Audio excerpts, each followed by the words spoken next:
자, 오늘은 이 호주 산불과 메뚜기 떼에 대해서 이 깊은 연관성에 대해서 이야기를 해 드리도록 하겠습니다. 뭐 언론에서 보면은 뭐 호주 산불로 인해서 메뚜기 떼가 등장하게 됐다 이렇게 나오고 있는데 그 말은 뭐 사실이라고 저도 생각을 하고요. 이 호주가 불에 타는 동안 이 호주와 인도양을 사이에 두고 마주보고 있던 이 아프리카 대륙에서 메뚜기 떼가 막 증식을 하기 시작을 했죠. 그리고 이 메뚜기 떼는 아프리카 동북부를 휩쓸고 지나갔고요. 1제곱킬로미터당 메뚜기 떼가 하루에 3만 5천 명분의 식량을 먹어치우고 있고 현재까지 서울 면적의 10배 정도인 5천 제곱킬로미터를 휩쓸었습니다.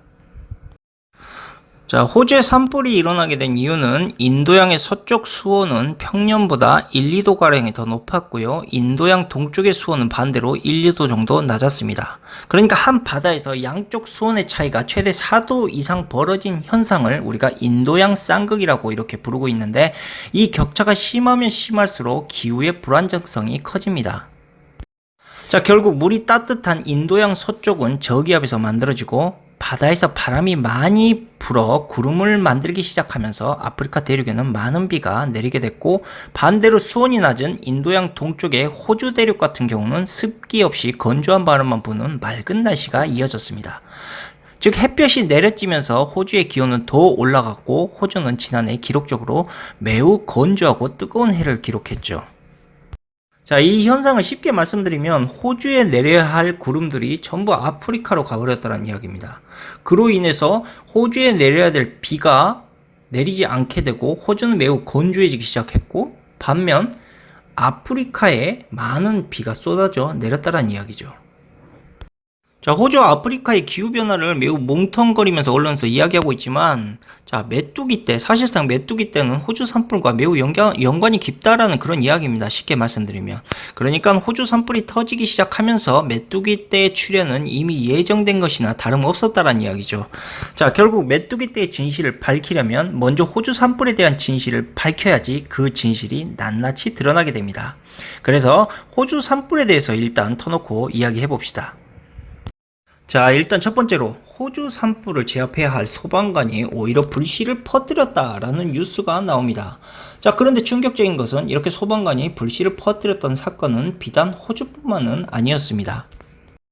바로 캘리포니아와 캐나다 그리고 아마존 영국에서도 이 방화범들의 사건으로 인하여 산불이 촉발되었다라고 이렇게 이야기를 하고 있지만, 자, 중요한 것은 아까 말씀드렸던 모든 나라의 화재가 거의 동시다발적으로 수십 군데 지역에서 일어났다라는 공통점이 있고 그 중에 방화에 의한 원인으로는 두세 곳에 불과했습니다. 또한 단순히 방화 사건으로 산불이 일어난 원인이다라고 보기에는 산불의 발화 지역이 너무나도 광대하면서 산발적으로 일어났다라는 특징이 있죠. 캘리포니아 화재만 보더라도 무려 35곳에 산란적인 화재가 있었는데 그중 2곳만이 방화범의 소행이었습니다. 그렇다면 이렇게 산발적으로 산불이 나는 것이 과연 가능할까? 자, 일단 자연 발화로 산불이 일어났다라고 말을 하는데 자연 발화에 대해서 짧게 말씀드리겠습니다. 자연 발화로 생기는 가장 흔한 현상 중에 하나가 바로 번개입니다. 낙뢰의 불로 번지는 경우죠. 그리고 돌덩이가 굴러가거나 아니면 건조한 기후로 인해 생긴 정전기로 인해 화재가 납니다. 이 정전기는 어떻게 생기느냐? 나무와 나무 사이에서 마찰이 일어나기 시작하면서 정전기가 일어나게 되고 이것이 불씨가 촉발되는 경우가 매우 많다라는 겁니다. 자, 호주는 과거 2016년도 여름에도 약 50여 곳에서 산발적인 산불 화재가 일어났습니다. 그러나 화재는 그렇게 오랜 시간 지속되지는 않았습니다. 지금처럼 산불이 기하급수적으로 파급력 있게 번지는 경우는 호주에 단 한 차례도 없었다는 이야기죠. 하지만 호주 산불의 규모는 계속적으로 커져갔습니다. 2018년도에는 26만 헥타르가 불에 탔고요. 2019년도에는 100만 헥타르가 산불로 사라졌습니다. 그리고 2020년도에 드디어 호주가 완전 불바다로 변했던 거죠. 그러니까 호주 산불이 지속적으로 계속 커져갔다는 것은 팩트입니다. 갑자기 호주 산불이 미친 듯이 타오른 건 아니었죠. 자, 호주는 지금까지 1도씨 이상 상승을 했고 극심한 더위가 발생을 했습니다. 그리고 가뭄이 증가하고 더운 날이 많아지기 시작하면서 강우량이 11% 정도 감소하게 됐죠. 그리고 실제로 호주의 이 발화 지역 중에 하나라고 할 수 있는 빅토리아주의 온도와 습도를 측정해 본 결과 확실히 점점 호주는 건조해지고 있었고, 호주 전 지역의 강우량 역시 실제로 감소를 하고 있었습니다. 그리고 이 정도의 날씨라면 충분히 산불이 산발적으로 일어날 수 있는 환경도 나올 수 있습니다. 이 산발적인 자연 발화는 1910년 이후로 아마존, 캘리포니아, 시베리아, 영국, 호주에서도 꾸준히 생겼습니다. 그렇다면 일단 분명한 것은 언론에서 이야기하고 있는 호주 산불은 자연 발화로 인해 생긴 문제다라는 것은 일단 맞는 것 같습니다. 그런데 한 가지 의혹은 그러니까 자연적인 발화는 1910년 이후로도 아마존, 캘리포니아, 시베리아, 영국, 호주에서 꾸준히 생겼기 때문에 이 산불이 이렇게까지 파급력 있게 타오를 수 있다는 것은 자연적인 기후변화보다 더 심각하고 급변한 영향을 줄 수 있는 무언가가 있었다라고 밖에 볼 수가 없다라는 거죠. 자, 이 영상을 보신 분들 많을 거라고 저는 생각을 합니다. 그리고 이 영상과 같은 상황이 캘리포니아와 아마존, 시베리아, 호주에 난 산불에서도 이것이 뿌려졌다. 그리고 이런 것들이 사실로 나오고 있고요. 자, 이것을 왜 뿌리느냐라고 환경단체에서 질문을 하자 이들은 화재가 퍼지지 않게 하기 위해서 화재를 번지기 전에 그 화재의 길을 태워서 없애버리려고 이 같은 불똥을 뿌렸다라고 이야기를 합니다. 지금 영상에서 보시는 저 헬리콥터에서 뿌리는 저 불똥의 진실은 겔파이어입니다. 이 겔파이어는 지상에서는 플래시 테뉴원이라는 재료를 사용해서 헬기에서는 뿌려대고 땅에서는 소방서들이 뿌려서 화재를 진압합니다. 그리고 겔파이어는 발화 지점 이상으로 화재가 퍼지지 않게 하고 발화 지점만을 완벽히 태워서 없애버립니다. 그러니까 겔파이어는 화재를 퍼뜨리기 위해서 저들이 뿌리는 게 아니고요, 화재 진압용으로 사용된 것입니다. 결국 의문의 이 영상은 소방관들이 화재 진압을 위해서 사용되고 있는 그러한 소방기구입니다. 화재를 오히려 퍼뜨리기 위해서 뿌린 것이 아님을 제가 말씀드립니다. 그리고 또 다른 제보에 의하면 이 호주 산불에 이 나무 속에서부터 불이 타고 있었다라고 이렇게 이야기를 하는데, 사실 제가 찾아본 결과 이 호주 산불에서는 나무 속에서부터 불이 타는 나무는 없었습니다. 이 나무 속에서부터 타는 나무는 캘리포니아 산불에서 발견된 적은 있었는데 영상은 아래와 같습니다. 자, 이 영상 속의 주인공은 산불을 피해서 대피하다가 속에서부터 타는 나무를 우연히 보게 되었다라고 이렇게 말을 하고 있는데, 자, 사실은 지금 이 영상 속의 상황과 매우 비슷한 현상은 많이 있습니다. 바로 나무가 벼락을 맞으면 저렇게 안에서부터 발화되는 현상이 생깁니다. 지금 보고 계시는 영상이 벼락을 맞은 나무입니다. 자, 보시는 것처럼 안에서부터 발화가 시작되고 있는 현상을 보고 있으시죠? 더군다나 캘리포니아는 벼락이 상당히 많이 떨어지는 지역입니다. 이 영상은 캘리포니아 산불 이후 비가 오기 전 벼락이 나무에 떨어져서 불이 타는 현상입니다. 특히 많은 이산화탄소는 온실 효과를 극대화해서 비와 번개를 부르는 현상을 목격하게 되죠. 자, 대표적인 예로 화산 폭발의 연기로 인한 비와 번개 효과를 예로 들 수가 있습니다. 자, 그리고 이 영상을 보고 이 마이크로 파장으로 인해서 나무가 속부터 타들어가는 것이다 라고 이야기하시는 분들이 있는데, 사실 그 정도의 마이크로 파장이 지역에 퍼진다면 나무뿐 아니라 수분이 있는 모든 생명체가 다 타버려야 됩니다. 그런데 지금 영상에서 보시는 것은 주변의 나무들이 매우 멀쩡하다라는 것을 알 수가 있습니다. 그리고 사실 이 정도의 마이크로 파장을 일으키는 무기도 현재 없습니다. 자, 다음으로 사진 속에 보이는 저 레이저 빔으로 인해서 호주 산불을 지속적으로 일으키고 있다라고 말씀을 드리고 있는데, 자, 800나노미터보다 긴 파장의 빛은 인간이 볼 수가 없습니다. 고로 군에서 사용하고 있는 레이저 무기는 당연히 우리 눈에 보이지가 않습니다. 자, 대표적인 레이저 무기인 HPFL 레이저 장비는 무려 1552나노미터의 적외선을 사용합니다. 다음으로 보잉 747-400F에서 품어대는 레이저빔 파장은 1.315 마이크론 적외선 파장 레이저를 사용합니다. 당연히 둘 다 눈에 보이지 않습니다. 사진기로 당연히 찍히지 않습니다. 물론 특별한 적외선 카메라라면 가능하겠지만 일반인들이 적외선 카메라로 사진을 찍을 리 만무하고요. 적외선 카메라는 보시는 것처럼 칼라로 찍히지 않습니다.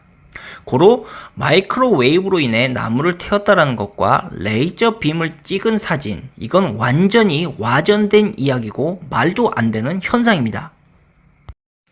자, 그리고 다음으로 호주 산불에 의해서 건물과 차량만 불이 타고 나무는 멀쩡했다라고 이렇게 이야기가 나오고 있는데, 자, 이 부분은 되게 이 구조 역학적인 부분입니다. 그러니까 집에 불이 붙기 시작하면 이 나중에 이 벽이 이 불에 의해서 약화되기 시작하면서 지붕이 눌러앉아 버립니다. 이렇게 됨으로 인해서 불이 꺼져 버리는 현상이죠. 그리고 차량 같은 경우는 철판으로 되어 있고 엔진이 휘발유를 사용하기 때문에 어느 일정 정도의 이 철판이 열이 받아서 차가 뜨거워지기 시작하면 차체에서 불이 나기 시작합니다. 그러니까 이 발화 현상과 상당히 다르게 그러니까 생나무와 다르게 이 차량에 불이 붙기가 매우 쉬워진다는 이야기고, 그리고 숲속과는 다르게 이 건물에는 신속하게 차량이 이동할 수 있는 도로들이 있습니다. 자, 그렇기 때문에 소방관들이 재빠르게 숲으로 번지기 전에 이 불을 제압할 수가 있는 것이죠. 자, 몇 가지 참고를 해서 말씀드리자면 이 대조영 세트장, 우리나라에 있는 대조영 세트장이 최근에 화재가 났었는데, 자, 지금 보시는 사진을 보시는 바와 같이 산불, 즉 호주 산불과 매우 비슷한 상황을 볼 수가 있죠. 대조영 건물만 깨끗이 탔고 주변에 이 나무들은 멀쩡한 걸 볼 수가 있습니다. 자, 이것은 소방관들의 이런 신속한 화재 진압 때문에 생긴 것이고, 그리고 이 불을 끄기가 매우 숲속과는 다르게 매우 쉬운 환경으로 되어 있기 때문에 이렇게 완벽한 화재 진압이 가능했던 겁니다. 자, 그리고 여러분들이 착각하시는 게 이 산불이 나는 이유 중에 하나는 이 나무와 나무 사이 생나무들이 불이 계속적으로 연결돼서 붙는 게 아닙니다. 이 밑에 있는 마른 풀들, 그리고 이런 이 숲풀들이 계속해서 불씨를 지피고, 이런 불씨들이 계속 불에 탐으로 인해서 이 생나무들도 결국 불에 타는 이러한 현상을 겪게 되는 거죠. 그냥 노골적으로 말씀드리면 여러분들이 생나무를 잘라가지고 바로 아궁이에 한번 불을 지펴 보십시오. 불 안 납니다. 생나무 불에 잘 안 탑니다. 아무리 마른 나무라 하더라도 생나무는 살아있는 나무이기 때문이죠. 자, 이쯤 되면 호주 산불은 절대 인위적인 간섭으로 인해 생긴 화재가 아님을 우리가 알 수가 있고요. 자, 다만 그렇다면 이 모든 것을 인위적인 것이 아닌 모두 자연적인 현상으로만 봐야 하느냐? 그 대답을 말씀드린다면 결코 자연 현상만으로 생긴 것은 아니다라고 말씀드리겠습니다. 자, 그럼 무엇이냐? 이제부터 본격적으로 말씀을 드리도록 하겠습니다. 자, 작년인 2019년도에 아프리카에서 홍수가 났었죠. 반면 비가 내려야 할 호주에는 사막화와 같은 건조함이 지속되었습니다.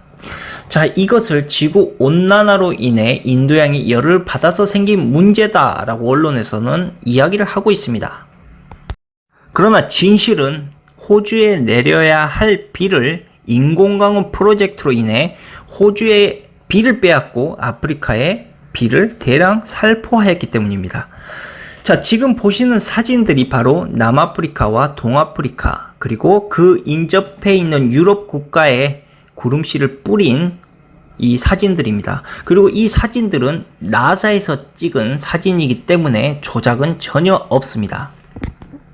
지금 보고 계시는 저 사진은 2019년 5월에 뿌려진 구름씨들이고요. 동아프리카 홍수는 그 후 4달 뒤에 일어나기 시작했습니다.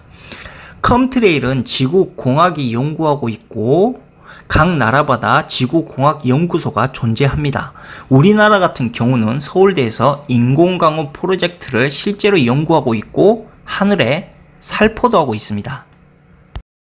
엘리트들이 이렇게 아프리카의 인공강우 프로젝트를 통해서 대량의 홍수를 살포한 이유는 명백합니다. 과거 조지 부시 미 대통령 때부터 GMO 종자를 아프리카에 판매할 수 있도록 부단한 노력을 기울였는데, 이때 부시가 줄기차게 단골 메뉴로 이야기했던 내용이 있습니다. 그 내용은 GMO를 단순히 음모론적 대량 살상 무기로 보기 전에 그보다 더 큰 문제를 할 수 있는 아프리카의 기아를 해결하는 생명줄 같은 것으로 보아야 할 것이다 라고 이렇게 언급하였습니다. 그리고 부시는 기아에 신음하고 있는 아프리카 대륙을 도와주기 위해서라도 유럽 각국이 1998년도부터 유전자 조작 GMO 농산물에 대한 모라토리움을 해제할 것을 강력하게 요구하기도 했습니다.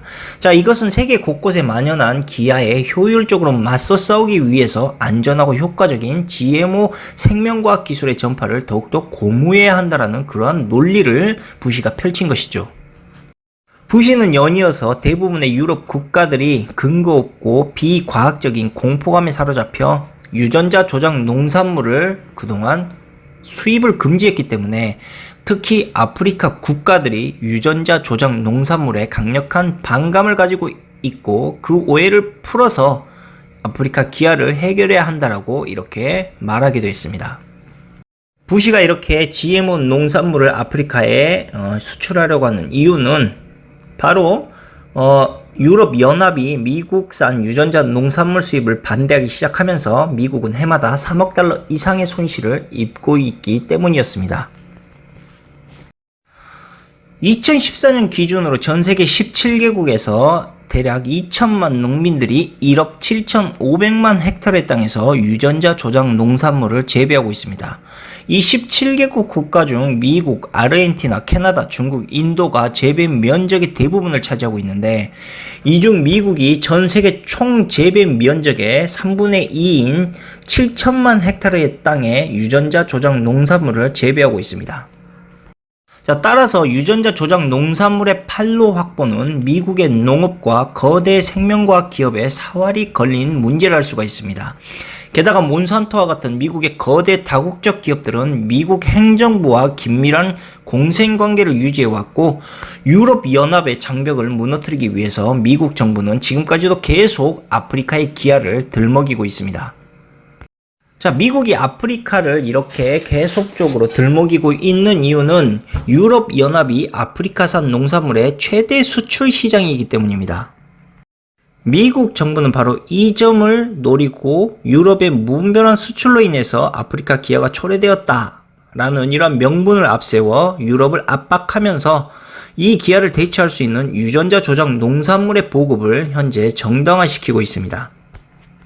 자, 결국 유럽이 아프리카의 GMO를 완강히 거부하는 이유는 다시 말했다시피 유럽 자국들이 아프리카에 많은 농산물을 수입하기 때문이고, 미국은 아프리카의 GMO를 팔지 못하게 되면 결국 이 시장, GMO 시장은 계속적으로 적자를 볼 수밖에 없는 상황이다. 하지만 반대로 아프리카의 GMO 식물을 재배하기 시작한다면 유럽과 아프리카 모두를 두 손에 거머쥘 수 있는 기회를 미국은 얻게 되는 것입니다.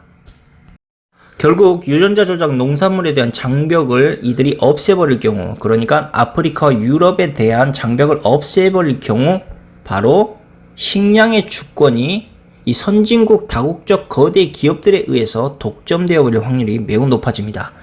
이 유전자 조작 농산물을 도입해서 만약에 재배할 경우 종자를 전적으로 다국적 생명공학 기업들에 의해서 의존해야 되고, 이는 새로운 형태의 즉 식량의 종속 관계를 의미합니다.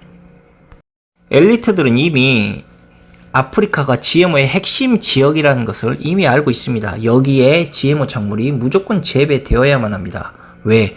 그래야만 유럽연합의 GMO 규제를 허물 수가 있기 때문입니다. 만약에 유럽연합에 대한 GMO 규제가 허물어지기 시작한다면 GMO 작물이 전 세계로 퍼지는 것은 더 이상 일도 아니게 될 것입니다.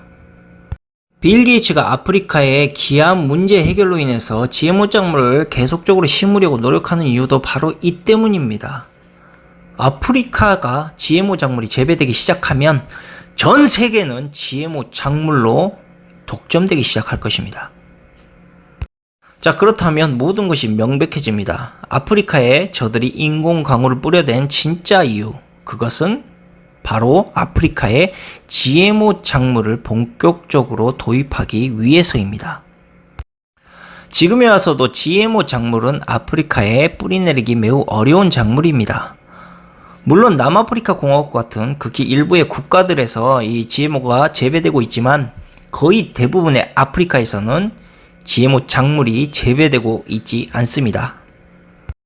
결국 호주 산불의 원인은 건조한 날씨, 즉 기후변화가 맞지만 이것이 단순하게 이산화탄소와 프레온가스가 주된 원인이 아니라 바로 저들이 돈벌이 수단으로 이용한 이 인공강우로 인한 폐해가 더 크다라고 봐야지 맞다라는 것입니다. 저들이 뿌려댄 인공강우 살포로 인해서 당연히 내려야 할 곳들의 비들은 사라지고 내리지 말아야 할 지역의 비가 홍수처럼 쏟아지게 되었던 것이죠. 그리고 그러한 편차로 인해서 현재 이러한 산불과 메뚜기 떼들이 창궐하고 있는 것입니다. 그리고 글로벌 금융 투자 기업들은 저들의 저런 파렴치한 행위를 통해서 새로운 기후변화에 투자함으로 인한 또 다른 돈벌이 수단으로 저것을 활용하고 있습니다. 결국 이 말의 의미는 전부 카르텔화, 즉 조직화되어 있다는 이야기입니다. 즉 인공강우에 대한 흐름으로 인해서 산불이 일어나게 될 것이고 메뚜기떼가 창궐하게 될 것이다라는 이러한 현상을 예측을 했다라는 거죠. 이미 예측을 빌 게이츠가 전염병 사태를 예측했듯이 저들도 이미 다 그런 식으로 시뮬레이션으로 다 예측을 했다라는 이야기입니다.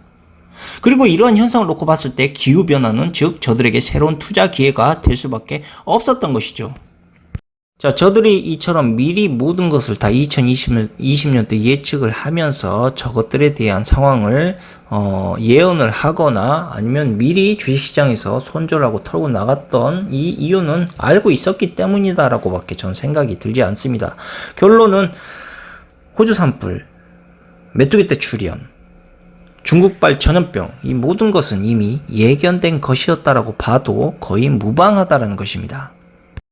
자, 오늘 방송을 함축적으로 말씀드리자면 이 호주 산불, 이것은 인공강우로 인한 폐해, 이것으로 생긴 인위적인 기후변화이자 천재지변이라고 보시면 되고요. 인공강우는 결국 고의적으로 아프리카에 대량의 폭우를 만들게 되었고, 반면 호주, 즉 호주에 내려야 할 비가 전부 아프리카로 가버렸기 때문에 호주는 매우 건조한 기후가 지속되게 됩니다.